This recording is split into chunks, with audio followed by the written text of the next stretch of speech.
The credit card statement showed a charge for $347 at Romano's Steakhouse on Tuesday night. Nathan Cross stared at the paper in his calloused hands, engine grease still under his fingernails from another 12-hour day at the garage. He'd been home that Tuesday, eating leftover pizza and watching ESPN while Olivia claimed she was working late on parent-teacher conferences. But Romano's wasn't the kind of place you went alone, and $347 wasn't the kind of bill you ran up discussing troubled students. Nathan folded the statement carefully and placed it back in the stack of mail. His jaw worked silently as he processed this information the same way he diagnosed engine problems, methodically, without rushing to conclusions. After 19 years of marriage, he'd learned to trust evidence over emotions. Olivia's keys jingled at the front door.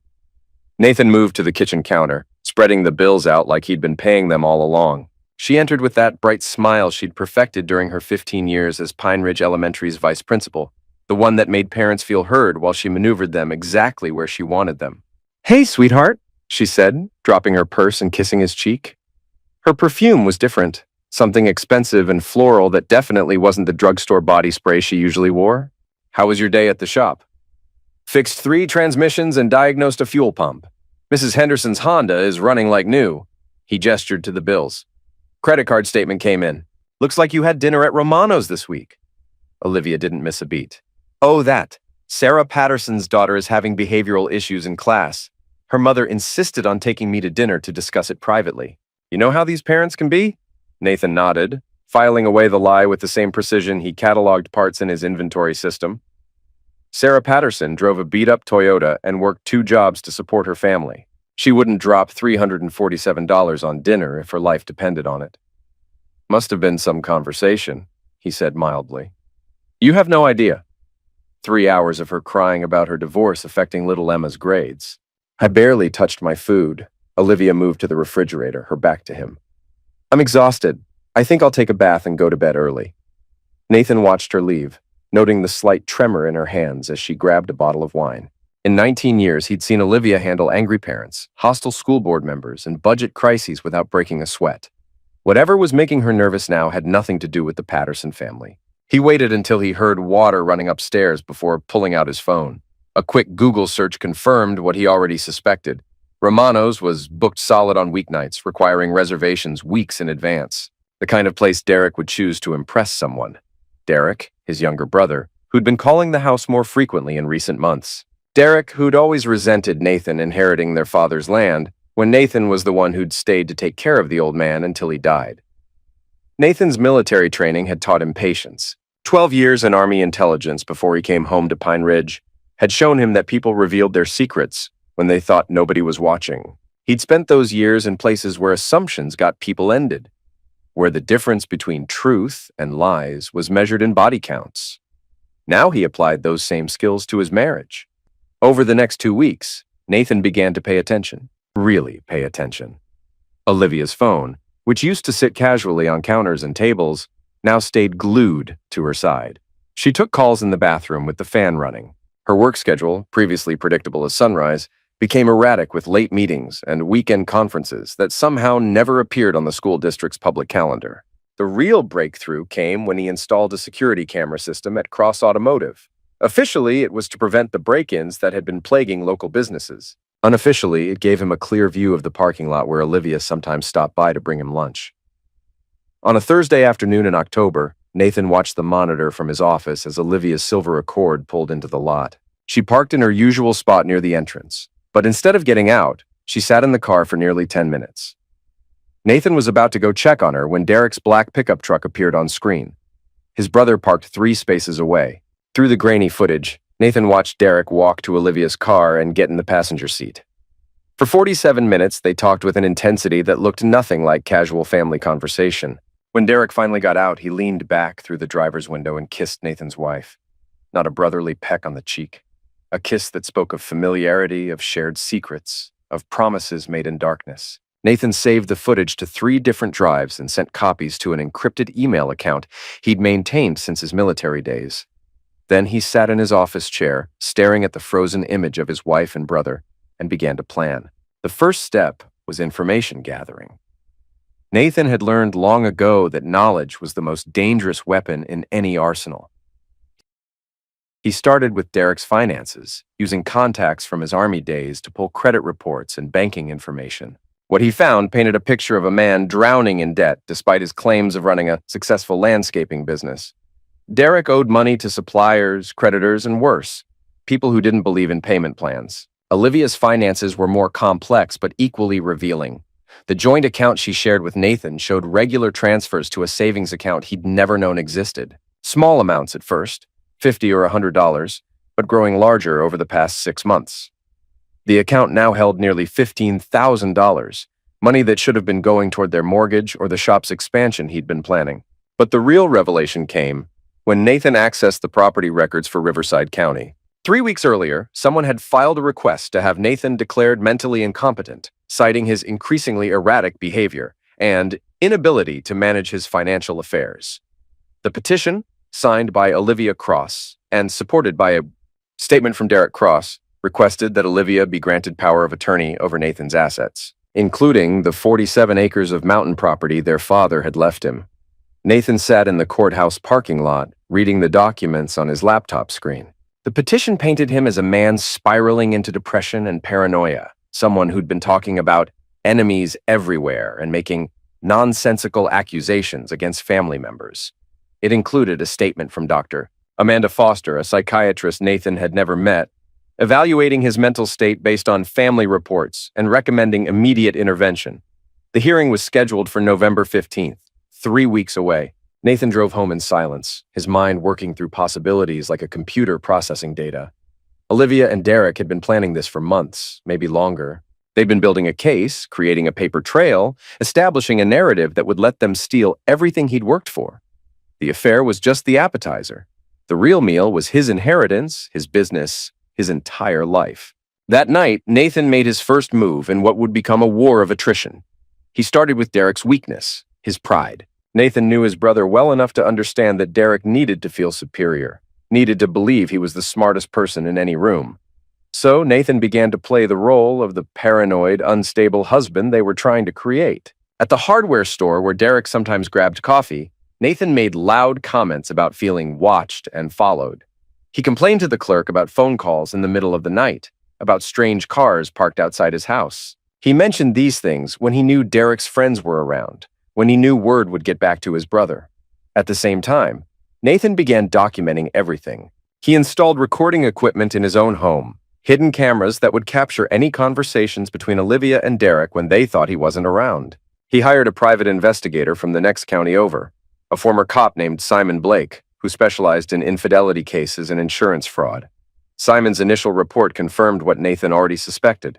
Olivia and Derek had been meeting regularly for over 8 months, always in out-of-the-way locations, always careful to avoid being seen together in public. But they'd grown comfortable, sloppy. Simon had photographs of them together at a cabin Derek rented under a false name, receipts from romantic dinners charged to credit cards Olivia thought Nathan didn't know about. More importantly, Simon had discovered that Derek had been using Nathan's personal information to apply for loans and credit cards. Nathan's identity had been compromised in a dozen different ways, all building toward the moment when Derek would claim Nathan was too mentally unstable to notice or care. "Your brother's been busy?" Simon said during their meeting at a diner 40 miles outside Pine Ridge. "He's got everything set up to take over your finances the moment that court order goes through? Bank accounts already established, power of attorney documents ready to file. This isn't his first time running this kind of scam." Nathan looked up from the photographs spread across the table. "What do you mean?" "Derek Cross has been married twice before. Both wives died under suspicious circumstances. Both left him everything they owned. The first one, Rebecca Martinez, supposedly committed ending after losing her job. The second, Janet Reeves, died in a car accident on an icy road that hadn't been icy in 3 days." Nathan felt something cold settle in his stomach. "You think he ended them?" "I think your brother has a pattern of targeting vulnerable people and systematically destroying their ability to resist him. Your wife might think she's his partner, but based on his history, she's just another mark."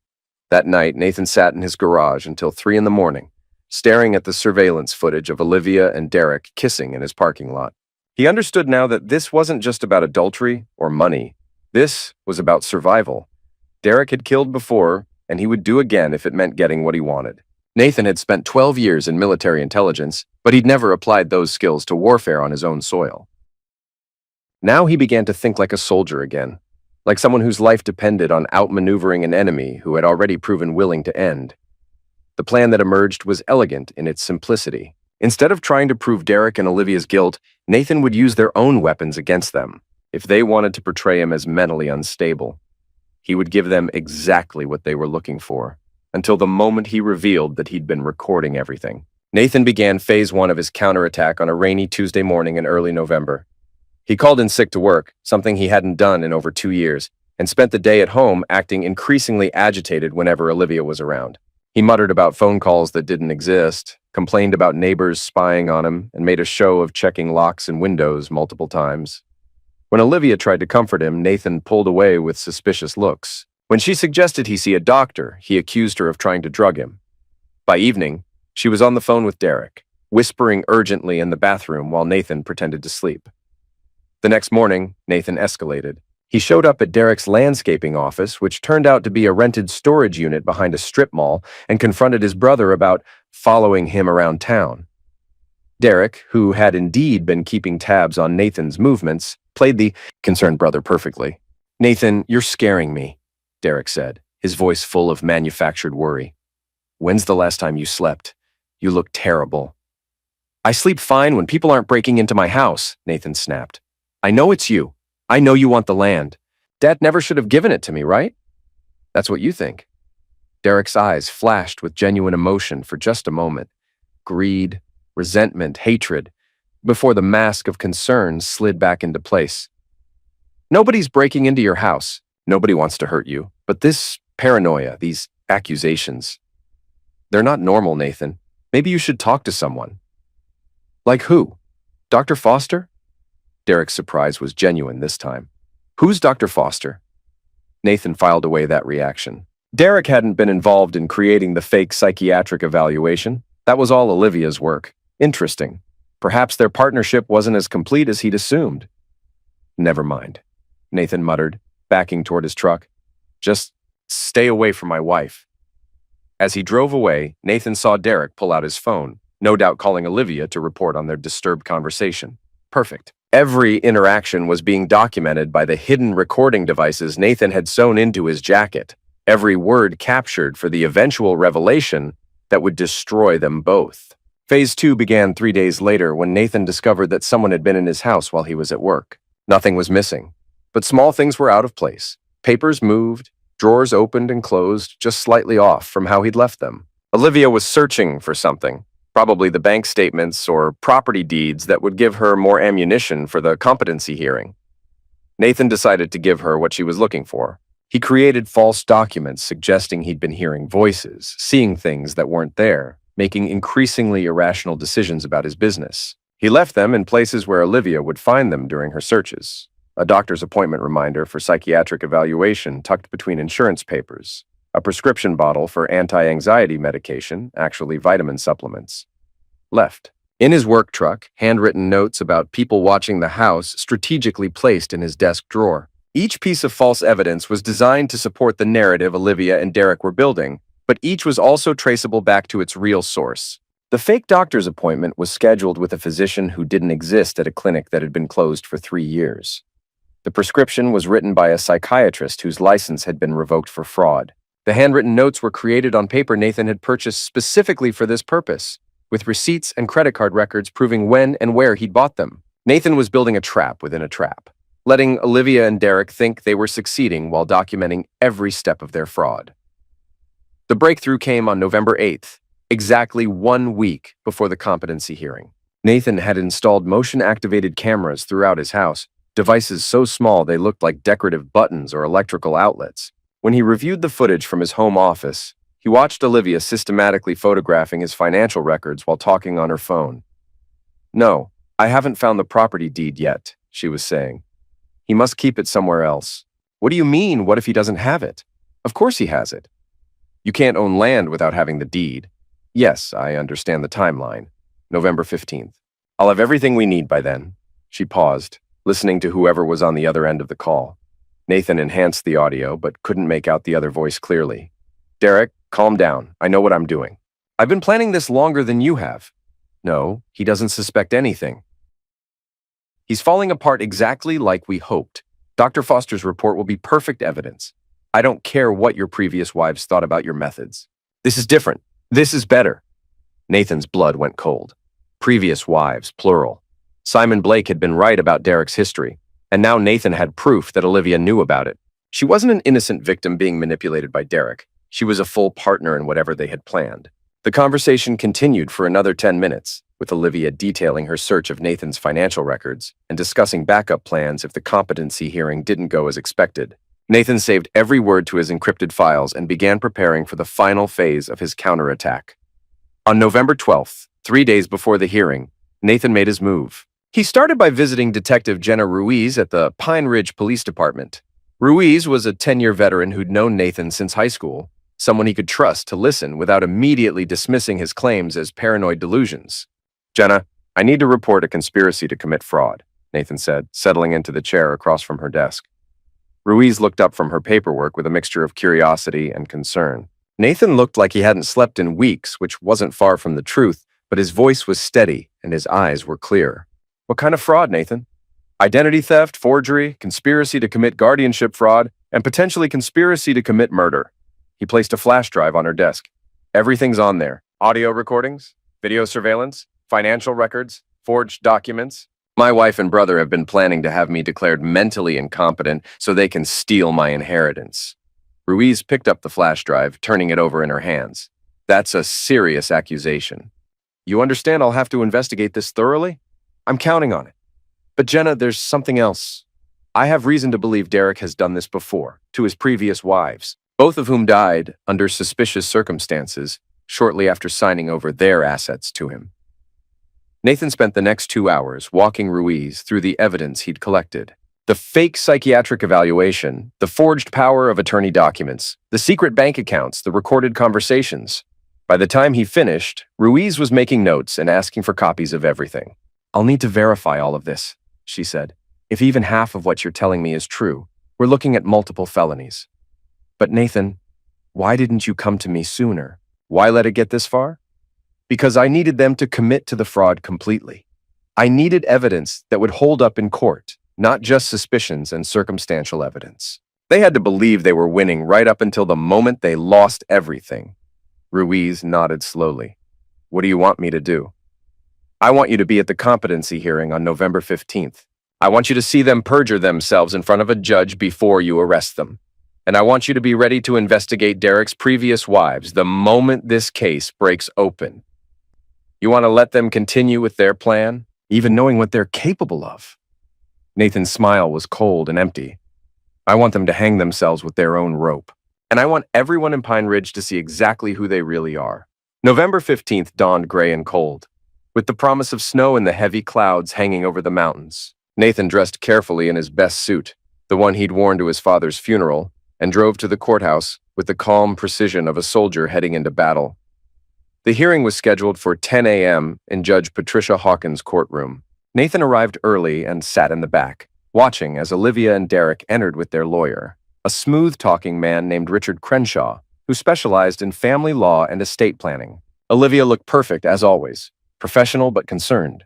The loving wife worried about her husband's deteriorating mental state. Derek played his role as the devoted brother, someone who'd tried to help but was now forced to take difficult action for Nathan's own good. Dr. Amanda Foster took the stand first, describing Nathan's alleged symptoms based on family reports and behavioral observations. She painted a picture of a man suffering from paranoid delusions, someone who'd been making increasingly irrational decisions and needed immediate intervention. Nathan listened to her testimony without emotion, knowing that every word was being recorded and that Dr. Foster's fraudulent credentials would be exposed within hours of her stepping down from the witness stand. Derek testified next, describing Nathan's erratic behavior and nonsensical accusations. He spoke about Nathan's claims of being followed, his suspicions about family members, his inability to manage his business properly. Derek's performance was Oscar-worthy, complete with choked-up moments where he had to pause and collect himself. "I love my brother," Derek said, looking directly at the judge. "But I can't stand by and watch him destroy his life. He needs help, and sometimes getting help means making hard decisions." Finally, Olivia took the stand.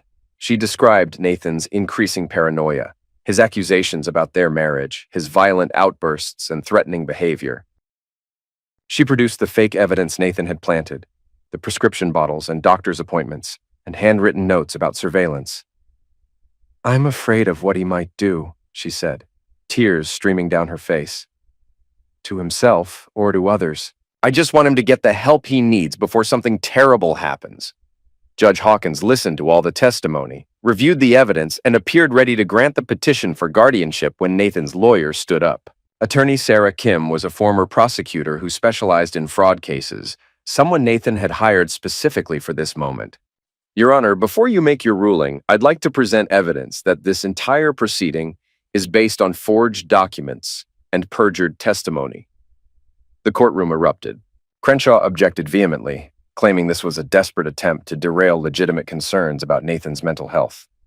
But Judge Hawkins was intrigued enough to allow Kim to present her evidence. What followed was a systematic destruction of every piece of testimony that had been presented. Kim played audio recordings of Olivia and Derek planning the fraud, video surveillance of them meeting in secret, bank records showing the movement of money from joint accounts to secret accounts, and documentation proving that Dr. Foster's credentials were fake. The fake prescription was revealed to be vitamins. The non-existent doctor's appointment was exposed as a fabrication. The handwritten notes about surveillance were shown to have been created by Nathan himself as part of a counterintelligence operation.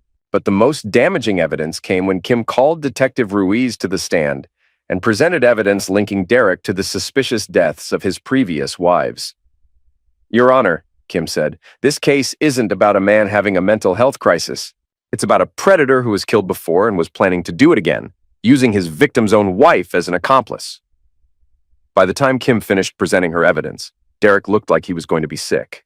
Olivia sat frozen in her chair, her perfect mask finally slipping to reveal the calculating woman underneath. Crenshaw was frantically whispering to his clients, no doubt advising them to invoke their Fifth Amendment rights. Judge Hawkins denied the guardianship petition and ordered the case forwarded to the district attorney for criminal investigation. As court officers moved to take Derek and Olivia into custody, Nathan finally allowed himself to feel something other than cold calculation. He felt satisfied, but Nathan's revenge was far from over. The legal system would handle the criminal charges, but there were other scores to settle. Other people who had enabled or ignored what was happening while he was being systematically destroyed. The first target was Richard Crenshaw, the lawyer who had knowingly filed fraudulent documents with the court. Nathan had recorded every conversation Crenshaw had with Olivia and Derek, capturing clear evidence that the attorney knew he was participating in a fraud scheme.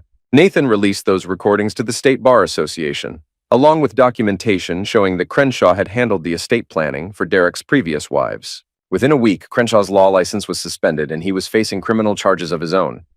Dr. Amanda Foster proved even easier to destroy.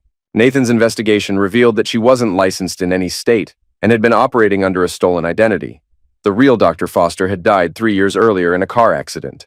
The woman who had testified about Nathan's mental state was actually Derek's former girlfriend, someone with basic psychology training who had been paid to play a role. When the truth came out, it sparked a broader investigation into fraudulent psychiatric evaluations in guardianship cases. The fake Dr. Foster was arrested and charged with identity theft, fraud, and conspiracy. Her arrest led to the dismissal of dozens of other guardianship cases where she had provided similar testimony. But Nathan's most personal revenge was reserved for the people who had known what was happening and chosen to look the other way. Pine Ridge was a small town where everyone knew everyone else's business. Nathan began to understand that several people had suspected something was wrong, but had chosen not to get involved. Some had even profited from their silence. There was Tom Bradley, who owned the cabin rental business where Derek and Olivia had been meeting. Bradley had to have known he was renting to people using false names and paying in cash, but he'd looked the other way because it was easy money. Nathan made sure the IRS learned about Bradley's unreported cash income. He also provided evidence to the county health department about the unsafe conditions at several of Bradley's rental properties. Within 2 months, Bradley's business was shut down and he was facing federal tax evasion charges. Sarah Patterson, the parent whose supposed dinner request had been Olivia's alibi for the Romano's charge, had actually been paid to corroborate the story if anyone asked. Nathan made sure the school district learned about Patterson's arrangement with Olivia, leading to Patterson being banned from school grounds and losing custody of her daughter due to her involvement in a fraud scheme. Even Nathan's former friends found themselves facing consequences for their willingness to believe lies about his mental state, without ever trying to help him or verify what they were being told. Mike Henderson, who had been Nathan's closest friend since high school, had actively spread rumors about Nathan's breakdown after Derek fed him false information. When Nathan confronted Mike at the garage where they'd worked on cars together for 20 years, the conversation didn't go well. "You should have come to me," Mike said, looking uncomfortable as Nathan showed him the evidence of Derek and Olivia's conspiracy.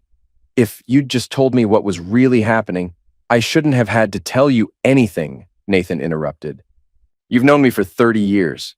You know I don't have mental health problems. You know I don't make wild accusations without evidence. But the moment someone told you I was having a breakdown, you believed it without question. Derek was convincing. He seemed really worried about you." "Derek was setting me up to be murdered, Mike, just like he did to his previous wives. And you helped him do it by spreading his lies around town."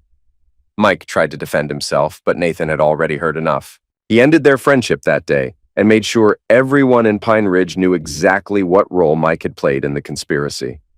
By January, Nathan had systematically destroyed everyone who had participated in or enabled the plot against him. Derek was in prison awaiting trial for the endings of his previous wives. Olivia was facing multiple felony charges and had lost her job, her reputation, and her freedom. The various accomplices and enablers were dealing with their own legal and financial problems. But Nathan wasn't finished. He had one final act of revenge that would ensure no one in Pine Ridge ever forgot what had happened. Nathan decided to leave Pine Ridge, but not quietly. He organized a public auction of all his assets: the garage, the house, the 47 acres of mountain property that had started everything. But instead of selling to the highest bidder, Nathan donated the proceeds to a foundation he created for victims of guardianship fraud.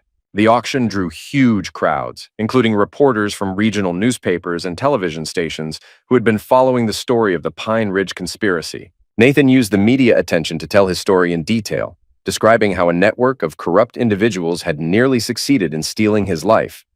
"This isn't just about me," Nathan told the assembled crowd.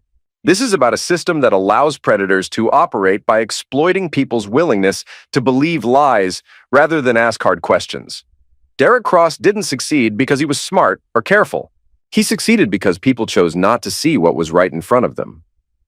Nathan sold everything he owned in Pine Ridge and moved to Seattle, where he used his military background to start a security consulting business specializing in fraud prevention. But he kept a detailed archive of everything that had happened, turning his experience into a cautionary tale he shared with law enforcement agencies and elder care organizations across the country. The Pine Ridge case became a model for how guardianship fraud operates and how it can be prevented. Derek's conviction for the endings of his previous wives led to renewed investigations of suspicious deaths in guardianship cases nationwide.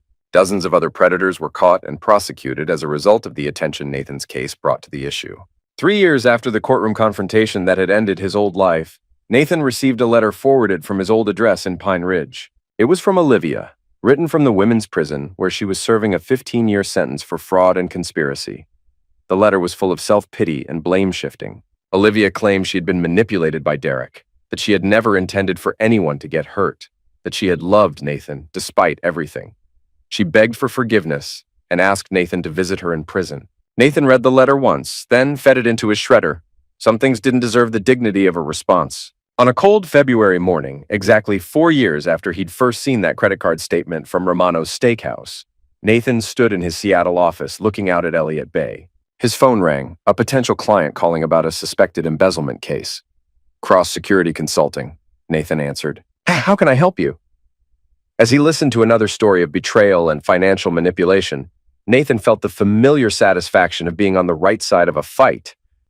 He'd learned that the best revenge wasn't getting even.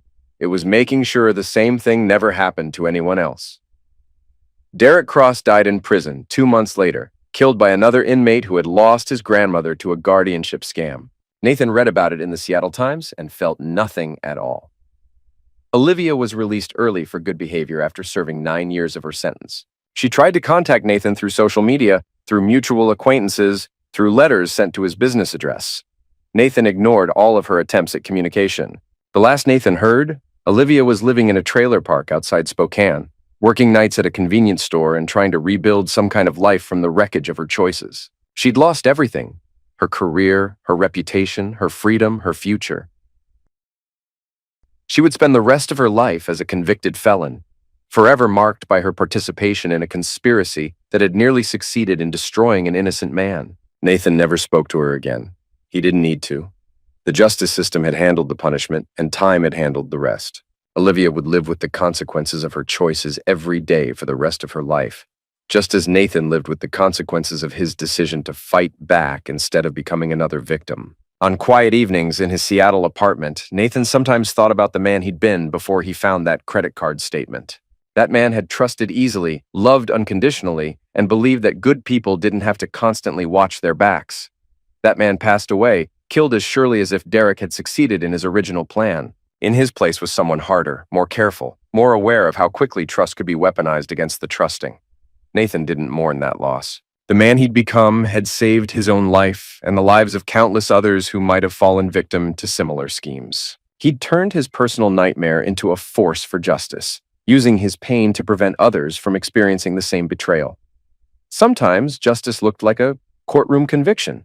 Sometimes it looked like a life sentence in federal prison, and sometimes it looked like a man walking away from his old life and using his experience to make sure no one else would ever have to endure what he'd endured. Detective Jenna Ruiz visited Nathan in Seattle 5 years after the trial. She was working on a book about guardianship fraud and wanted to interview him about his experience. They met at a coffee shop near Pike Place Market, two middle-aged people who had seen enough of human nature to understand that evil often wore familiar faces. "Do you ever regret how you handled it?" Ruiz asked. "The way you let them think they were winning while you gathered evidence?" Nathan considered the question while watching tourists browse the market stalls outside the window. "I regret that it was necessary. I regret that people I trusted were capable of planning my ending. But I don't regret fighting back. Some people think you went too far, destroying everyone who was connected to the conspiracy, even the people who were just peripherally involved. Those people attempted to do it by choosing willful ignorance over uncomfortable truth. They don't get to claim innocence because they didn't pull the trigger themselves." Ruiz nodded, making notes in her reporter's notebook. "What would you tell someone who found themselves in a similar situation?" "Document everything. Trust no one. And remember that sometimes the only difference between justice and revenge is who's telling the story." After Ruiz left, Nathan walked back to his office and spent the afternoon reviewing case files for his security consulting business. Each case was a puzzle to be solved, a wrong to be righted, a predator to be exposed. He'd found his calling in the wreckage of his old life, and he was good at it. As evening fell over Seattle, Nathan locked up his office and walked home through the city streets. He'd built a new life from nothing, created meaning from trauma, turned his personal hell into a career helping others avoid similar fates. He thought about Derek, dead in a prison cell. He thought about Olivia, working nights in a convenience store, forever marked by her choices. He thought about all the enablers and accomplices who had faced their own reckonings. Nathan felt no satisfaction in their suffering, but he felt no regret either. Justice wasn't always clean or comfortable, but it was necessary, and sometimes the only person who could deliver justice was the victim who refused to stay a victim. The light was fading as Nathan reached his apartment building. Another day was ending, another step further from the man he'd been and deeper into the man he'd chosen to become. Tomorrow would bring new cases, new victims who needed help, new predators who needed stopping. Nathan Cross unlocked his door and stepped into his new life, leaving the ghosts of Pine Ridge behind him where they belonged, in the past where justice had finally caught up with them all.